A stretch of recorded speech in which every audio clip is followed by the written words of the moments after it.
Este, Vamos a hablar sobre los ambientes bentónicos de la isla del Coco. Es un tema que hemos estado investigando por varios años en CIMAR, y intenté aquí hacer como un resumen un poco de esos trabajos, pero mostrando unos datos también que no habían sido presentados antes. Entonces el objetivo es presentar estos datos más que todo por los gremios de alimentación en diferentes ambientes, pero los gremios de alimentación en lo que es la macrofauna, que es un cierto grupo de organismos que tiene un tamaño mayor a las 500 micras, pero tampoco son los más grandes que uno puede encontrar ahí. Principalmente son invertebrados, aunque podemos encontrar algunos cuantos peces en estados juveniles o algunos adultos de tamaño pequeño que son parte del macrofauna.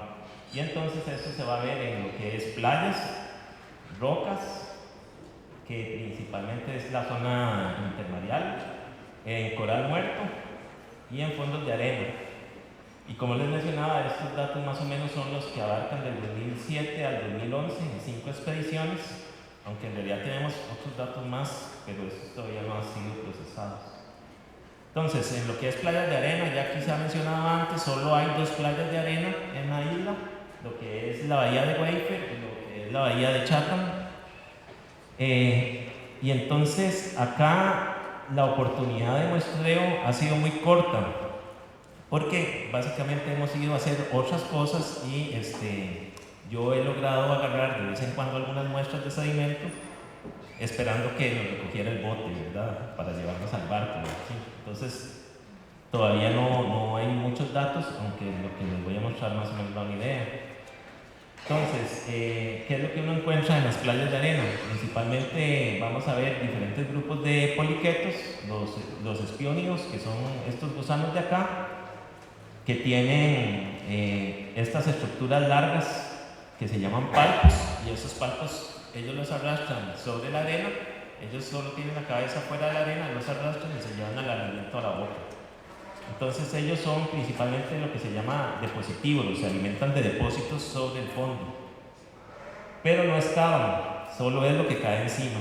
Después tenemos un oligoqueto, una lombriz que vive en las playas también. Ese sí come sedimentos enterrándose, como cualquier otra lombriz. Y tenemos un grupo que se llama Esciónide, que son depredadores. De este no tengo fotografía, es un poliqueto muy pequeño. Y ellos son depredadores, pero de otros animales más pequeños, de la meiofauna. Y lo último son crustáceos, que lo que hemos encontrado son un isópodo y un portúnido, un cangrejo, que habitan en la parte de la playa. Este está cerca de la vegetación y este está más bien en la parte de la línea de marea baja. Entonces es un sistema por encima sencillo, la arena es muy compacta, entonces tampoco eso permite una población muy grande de invertebrados, porque tiene pocos intersticios para que ellos excaven, pero aún falta por explorar más. Hay que hacer otros tipos de metodología para buscar los más animales, y entonces vale la pena seguir explorando esas 2 playas. Otro punto interesante es que estos 2 poliquetos estionos aparecen en un parche de barro que se forma en la bahía de Chatham, en una salida de un río. Esa salida tiene un montón de aporte de tierra que yo pienso que es de los cerdos que hacen los daños en el bosque, y entonces hay una escorrentía muy grande que se deposita mucho material en esa zona. Entonces es un punto de barro que está dentro de la isla y está habitado por estas 2 especies que son muy características solo de ese ambiente. Lo otro que hemos hecho es el estudio de las costas rocosas. Entonces en el año también 2007 se hizo todo este recorrido de las diferentes partes rocosas, se visitó las costas de bloques y cantos rodados en las 2 bahías, y después todo lo que son acantilados a lo largo de la isla, en las regiones donde podíamos acercarnos en un bote para tomar unas fotografías y después ver las especies. Hay zonas donde por el oleaje tan fuerte pues no pudimos hacer esa metodología en ese momento. Entonces de eso se publicaron 2 artículos y la lista de especies es esta que les muestro acá. Principalmente son especies de la epifauna. No estábamos en este trabajo presentando otras especies que pueden vivir en las costas rocosas, que es todo lo que vive debajo de las rocas o lo que está en las grietas de las rocas en las playas. Eso falta por estudiar. Lo que se estudió en ese momento fue la epifauna. Y entonces vean que esta es la lista. Acá por colores pueden ver las diferentes especies según su gremio de alimentación, y muchas son principalmente suspensivos. ¿Qué quiere decir eso? Son animales que están captando partículas que flotan en una columna de agua y de eso se están alimentando. Entonces, tenemos grupos importantes, lo que son cirripedios en la parte infralitoral, que es el Megabalamus peninsularis, un cirripedio de color rosado, que la gente puede ver mucho de eso cubierto por una alga calcárea. Es un cirripedio grande que tapiza desde la parte baja y se extiende profundo en las paredes rocosas. Tiene unas poblaciones bastante grandes. También en esa zona hay un Cerculorbis, que es un gastrópodo que es de la familia de los vermétridos, que también captura material que va flotando. Y otro importante es otro cirripedio que habita más o menos esta zona donde termina el alga calcárea y empieza esta otra alga incrustante de color oscuro. Se llama Tetracrita stalactifera. Entonces también forma una banda bastante importante. Y en las playas, en las costas de Cantos Rodados, está una sapostrea, que es una ostra, que también es un filtrador. El siguiente grupo importante ahí son los herbívoros. Entonces vamos a ver principalmente diferentes caracoles, inclusive también un poliplacóforo que vive en la parte baja. Después tenemos sifonaria, el casco de burro, que ya don Jorge en la mañana mencionó que era de tamaño muy grande. Son estos puntos blancos que se ven en los acantilados. Entonces se están removiendo todas las algas, evitando que crezcan macroalgas, siempre manteniendo las formas de película incrustante, y de eso se alimentan. Y después en la parte alta tenemos las litorinas, que viven en estas zonas altas de los acantilados y están más adaptadas a la desecación. Y después hay otros grupos de gasterópodos, principalmente depredadores de ya sea los cirripedios o de los otros moluscos que viven ahí. El otro área importante de investigación que se fue haciendo ahí, principalmente esto fue un muestreo en el año 2010, que fue parte de la tesis doctoral mía, fue en la zona sumorial, en los fondos de arena. Entonces uno, en los diferentes fondos, desde la parte donde termina el arrecife, pues empieza a encontrar arena. Conforme va aumentando en profundidad, por ahí de los 40 metros, pues la mayoría ya no se encuentran rocas, principalmente es pura arena en ciertas partes de la isla. Y si ya uno llega a cerca de los 80 metros, ya esas rocas desaparecieron y son sustituidas por rodolitos, fragmentos de rodolitos. Entonces tenemos una mezcla de arena y rodolitos en las partes cercanas a los 80 metros. Y muchos son rodolitos que ya están quebrados, no son rodolitos enteros. Entonces, hicimos todo este recorrido por toda esta zona de la isla para intentar sacar arena. Nosotros no teníamos una imagen clara de cómo era el fondo, entonces muchas veces lo que llegábamos pues al fondo era roca. Entonces, todas estas zonas de la isla, la parte sur, toda esta parte, principalmente rocoso. Y los bancos grandes de arena se ubican pues en toda esta zona, y un punto acá en la bahía Iglesias. Entonces el muestreo fue de 3 a los 75 metros de profundidad. Y ahí lo que encontramos fue una cantidad grande de especies, 267 especies. Para que ustedes tengan esto en un contexto de todos los estudios que hay de fondos de arena en todo el Pacífico tropical, la isla se ubica en el 6º puesto en cuanto a diversidad de lo que vive en los fondos de arena. Y es una diversidad muy parecida a la que uno encuentra en Australia y en islas del otro lado del Pacífico. Y dentro de esta zona del Pacífico tropical este es el punto más diverso en fondos de arena. Entonces, la división de esa fauna, aquí solo presento los más importantes de los 3 grupos principales: poliquetos, moluscos y crustáceos, que uno encuentra dentro de las bahías. Está Prionosti, un espionio, lo mismo, de los que tienen esos palpos para recoger sedimento de la superficie, un Talanisidea, que es un crustáceo que parece en muchos casos también alimentarse de detritos, pero principalmente enterrados o que le llegan por corrientes. Y después este tererio, que es un depredador. En las partes de las bocas de las bahías tenemos este gasterópodo, Olivella cocoensis, un depredador.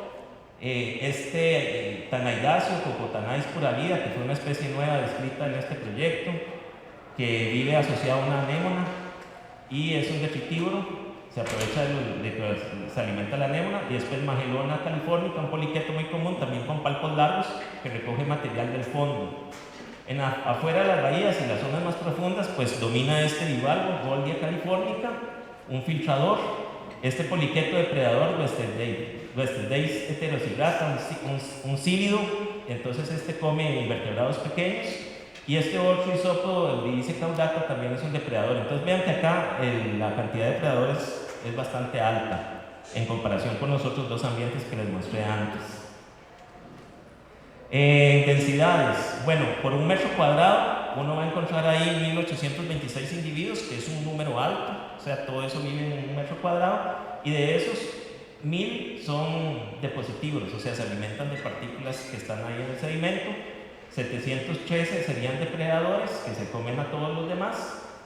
Solo unos 110 son suspensívoros, o sea, filtradores, y solo 2% herbívoros, que son los que viven principalmente en pedacitos de rodolitos que quedan por ahí. Bueno, la otra parte es el coral muerto. A veces el coral muere, no siempre es el coral vivo de la isla del Coco, y cuando muere, es un proceso natural, pues le da la oportunidad a otros organismos de habitarlo, y es parte del ciclo de reciclaje que hay ahí dentro de la isla, que esto después va a formar sedimentos, y entonces también va después a brindar espacio para nuevas colonias.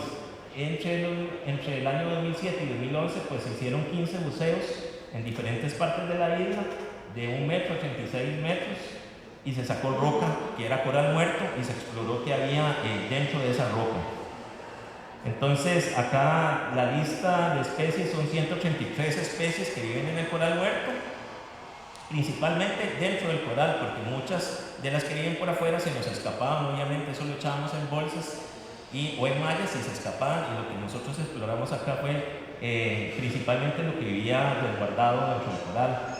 Y de ahí, bueno, depredadores también, vean que la mitad son especies depredadoras, después suspensívoros, hay bastantes, y los otros grupos tienen menos proporción.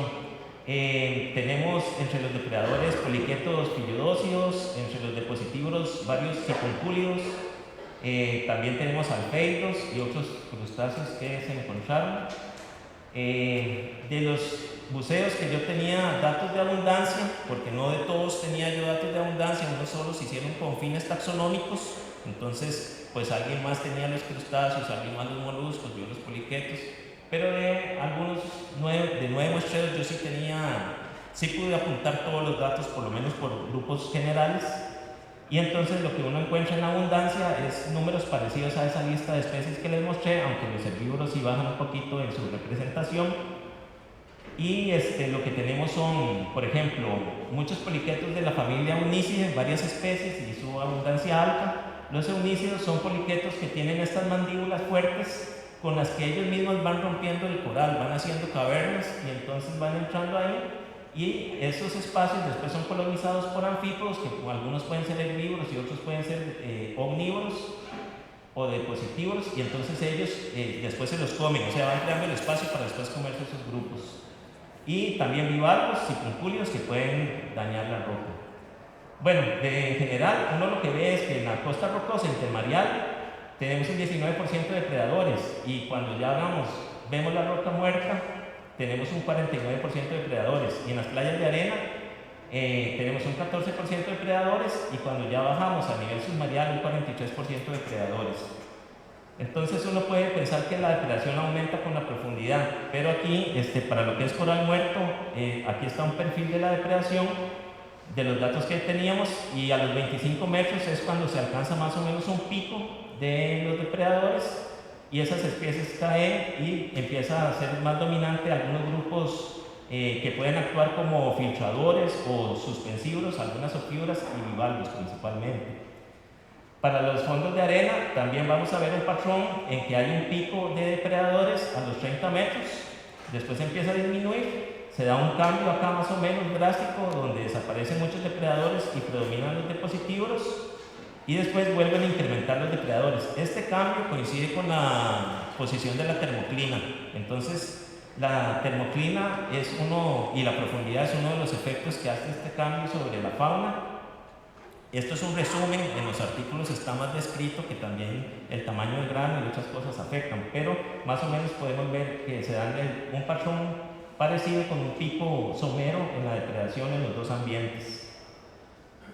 Bueno, entonces, en términos generales, la depredación en la isla es un 15% de los grupos de invertebrados que encontramos ahí, y eso en realidad es alto si uno lo compara con los porcentajes que hay en el continente. En el continente no siempre todos los ambientes viendo por invertebrados se alcanzan tantos depredadores, y entonces eso indica que ahí hay muchos nichos dentro de los fondos bentónicos de la isla para que sobrevivan esas especies. Bueno, pues hay un incremento del intermareal al submareal en la depredación, y ya lo que les mencioné, la termoclina y la distribución del arrecife pues van a influir sobre las especies que habitan ahí. Las zonas rocosas y los sedimentos someros presentan más filtradores, y los sedimentos tienen muchos depositívoros superficiales, no depositívoros de fondo, y estos se incrementan con la profundidad. Entonces, simplemente lo que quiero decir con eso, los depositívoros superficiales, es que ahí en la isla aprovechan lo que cae sobre el fondo, no lo que está enterrado, como pasa aquí en el continente, que se aprovecha más lo que está enterrado y no tanto lo que está en el fondo. Entonces eso hace de la isla algo bastante curioso, que se aleja de lo tradicional. Esos temas están ampliamente desarrollados en varios artículos que yo he publicado junto con todos estos coautores, y que pueden ustedes buscar ahí en las contribuciones del CIMAR. Y agradecer a la ACMIC y todos los funcionarios que siempre me ayudaron, y también a toda la gente del Undersea Hunter que también me colaboraron demasiado con todos estos proyectos.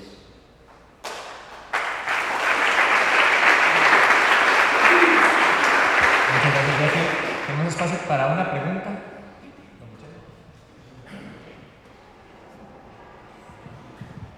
Las cavernas intermareales que hay en la isla del Coco, que son más de 40, ¿a qué hábitat lo has asimilado? ¿Al hábitat rocoso, o es un hábitat diferente el que esté en las cavernas? Sobre las cavernas, la verdad yo no tuve oportunidad de estudiarlas por dentro. En los muestreos que hicimos en esos momentos y las veces que fui a la isla era más que todo de las rocas expuestas, pero con solo ver la coloración de lo que está ahí y la humedad que retiene, yo diría que ahí usted va a encontrar un ensamble diferente a lo que está en las otras partes. Entonces, las cavernas vendrían a representar otro ambiente diferente y necesita ser explorado. Es un estudio que requiere pues andar ahí con cuidado en ciertos botes, en kayak tal vez, para poder estudiarlos un poco, o si no también por buceo, para bajar por esas paredes en las que sea seguro hacerlo. Pero sí, eso necesita estudio, y estoy seguro que va a ser